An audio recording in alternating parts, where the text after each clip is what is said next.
राधे राधे दोस्तों, जय श्री कृष्ण। तो आइए श्रवण करते हैं चौथा अध्याय, इंद्रादि देवताओं द्वारा देवी की स्तुति। सिद्धि की इच्छा रखने वाले महापुरुष जिनकी सेवा करते हैं तथा देवता जिन्हें सब ओर से घेरे रहते हैं, उन जया नाम वाली दुर्गा देवी का ध्यान करें। उनके श्री अंगों की आभा काले मेघ के समान श्याम है। वे अपने कटाक्षों से शत्रु समूह को भय प्रदान करती है। उनके मस्तक पर अवधि चंद्रमा की रेखा शोभा पाती है। वे अपने हाथों में शुद्ध चक्र, कृपाण और त्रिशूल धारण करती है। उनके 3 नेत्र हैं। वे सिंह के कंधे पर चढ़ी हुई हैं और अपने तेज से तीनों लोकों को परिपूर्ण कर रही हैं। महर्षि मेधा बोले, देवी ने जब पराक्रमी दुरात्मा महिषासुर को मार गिराया और असुरों की सेना को मार दिया, तब इंद्रादि समस्त देवता अपने सिर तथा शरीर को झुकाकर भगवती की स्तुति करने लगे। जिस देवी ने अपनी शक्ति से यह जगत व्याप्त किया है और जो संपूर्ण देवताओं तथा महर्षियों की पूजनीय है, उस अंबिका को हम भक्ति पूर्वक नमस्कार करते हैं। वह हम सब का कल्याण करें। जिस अतुल प्रभाव और बल का वर्णन भगवान विष्णु, शंकर और ब्रह्मा जी भी नहीं कर सकते, वही चंडिका देवी हम संपूर्ण जगत का पालन करे और अशुभ भय का नाश करे। पुण्यात्माओं के घरों में तुम स्वयं लक्ष्मी रूप हो और पापियों के घरों में तुम अलक्ष्मी रूप हो, और सतकुल में उत्पन्न होने वाले के लिए तुम लज्जा रूप होकर उनके घरों में निवास करती हो। हम दुर्गा भगवती को नमस्कार करते हैं। हे देवी, इस विश्व का पालन करो। हे देवी, हम तुम्हारे अच्युत रूप का किस प्रकार वर्णन करें। असुरों का नाश करने वाली भारी पराक्रम तथा समस्त देवताओं और दैत्यों के विषय में जो तुम्हारे पवित्र चरित्र हैं, उनका हम किस प्रकार वर्णन करें। हे देवी, त्रिगुणात्मिका होने पर भी तुम संपूर्ण जगत की उत्पत्ति का कारण हो। हे देवी, भगवान विष्णु, शंकर आदि किसी भी देवता ने तुम्हारा पार नहीं पाया। तुम सबकी आश्रय हो। यह संपूर्ण जगत तुम्हारा है ही अंश रूप है, क्योंकि तुम सबकी आदिभूत प्रकृति हो। हे देवी, तुम्हारे जिस नाम के उच्चारण से संपूर्ण यज्ञों में सब देवता तृप्त लाभ करते हैं, यह स्वाहा तुम ही हो। इसके अतिरिक्त तुम पितरों की तृप्त का कारण हो, इसीलिए सब आपको स्वधा कहते हैं। हे देवी, यह विद्या जो मोक्ष को देने वाली है, जो चित्त महाज्ञान स्वरूपा है, तत्वों को सार को वश में करने वाले, संपूर्ण दोषों को दूर करने वाले, मोक्ष की इच्छा वाले मुनिजन जिसका अभ्यास करते हैं, वह तुम ही हो। तुम वाणी रूपी हो और दोष रहित त्राग तथा यजुर्वेदों की एवं उद्गीत और सुंदर पदों के पाठ वाले साम वेद की आश्रय रूप हो। तुम भगवती हो। इस विश्व की उत्पत्ति एवं पालन के लिए तुम वर्ता के रूप में प्रकट हुई हो और तुम संपूर्ण संसार की पीड़ा हरने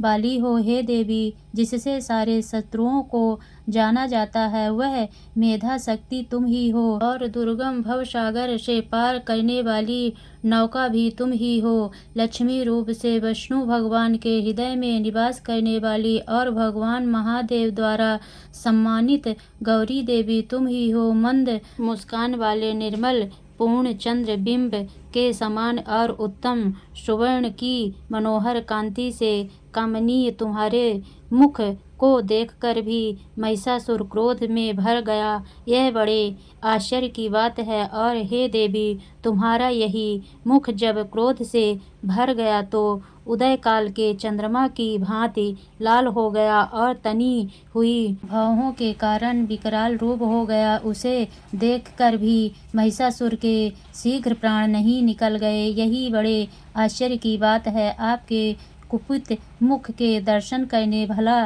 कौन जीवित रह सकता है। हे देवी, तुम हमारे कल्याण के लिए प्रसन्न हो जाओ। आपके प्रसन्न होने से इस जगत का अभ्युदय होता है, और जब आप क्रोध को हो जाती हैं तो कितनों की कुलों का सर्वनाश हो जाता है। यह हमने अभी अभी जाना है कि जब तुमने महिषासुर की बहुत बड़ी सेना को देखते देखते मार दिया।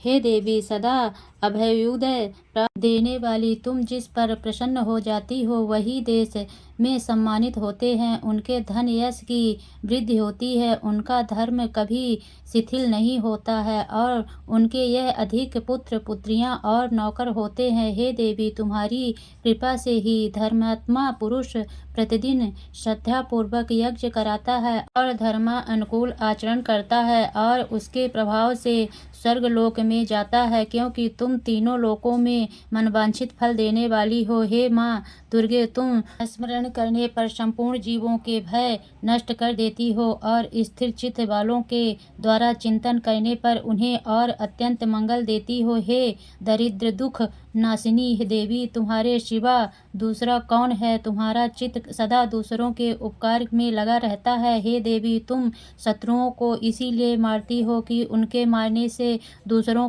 को सुख मिलता है। वह चाहे नरक में जाने के लिए चिरकाल तक पाप करते रहे हो, किंतु तुम्हारे साथ युद्ध करके सीधे स्वर्ग को जाएं, इसीलिए तुम उनका वध करती हो। हे देवी, क्या तुम दुष्टपात मात्र से समस्त सुरों को भस्म कर नहीं कर सकती? अवश्य ही कर सकती हो, किंतु तुम्हारा शत्रुओं को शस्त्रों के द्वारा मारना इसलिए है कि शस्त्रों के द्वारा मरकर वे स्वर्ग को जावे। इस तरह से हे देवी, उन शत्रुओं के प्रति भी तुम्हारा विचार उत्तम है। हे देवी, तुम्हारे अग्रखंड की चमक से और त्रिशूल की नोक की कांति के किरणों से असुरों की आंखें फूट नहीं गई। उसका कारण यह था कि वे किरणों से शोभायमान तुम्हारे चंद्रमा के समान आनंद प्रदान करने वाले सुंदर मुख को देख रहे थे। हे देवी, तुम्हारा शील बुरे नित्यांत को दूर करने वाला है, और सबसे अधिक तुम्हारा रूप है, जो न तो कभी चिंतन में आ सकता है और न जिसकी दूसरों से कभी तुलना हो सकती है। तुम्हारा बल व पराक्रम शत्रुओं का नाश करने वाला है। इस तरह तुम्हारे शत्रुओं पर भी दया प्रकट की है।